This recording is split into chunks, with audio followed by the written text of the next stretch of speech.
Assalomu alaykum obunachilarim. Mana kech bo'lishiga qaramasdan men video olyapman. Mana qiyinchilarim katta qolibdi. Mana ushlatib ko'rsataman. Birinchi bo'lib ushlamasdan avvali mana jun borku, mana chitdagi junini qo'limizga bunday qilib olishimiz kerak.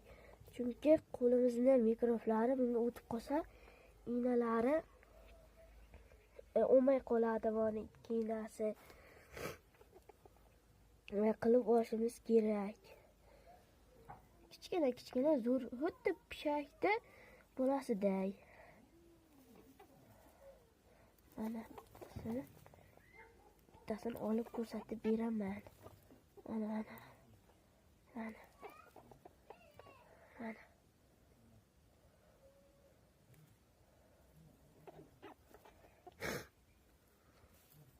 chiroyli mana.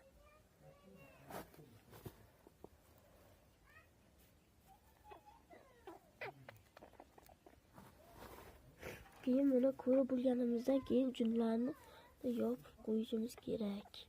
Onasi kerak bo'lsa oladi. Endi bunisiga o'tamiz. Bunisi ham xuddi shunday, faqat bular bir kun avval mana bu anchagina kattargan. Endi bu qo'limga olib bunisiga bunday qilishim kerak. Mana meni tanib nima qilyapti. Pashta bugun 3-kun. Bularga 3, bularga 4-kun. Onalari meni ko'rib aniqda.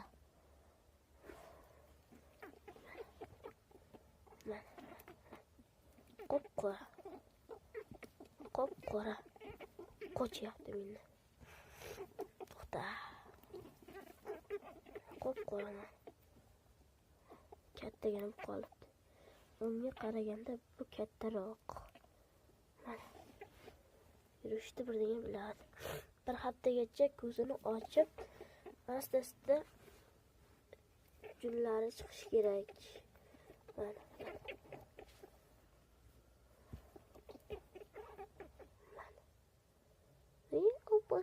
Boshcha.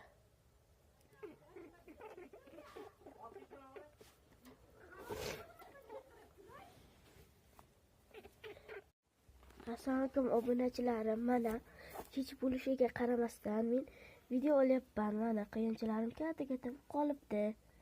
Mana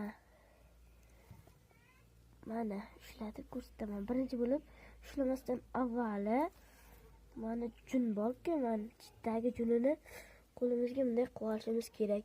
Chunki qo'limizning mikroflari bunga o'tib qolsa, iynalari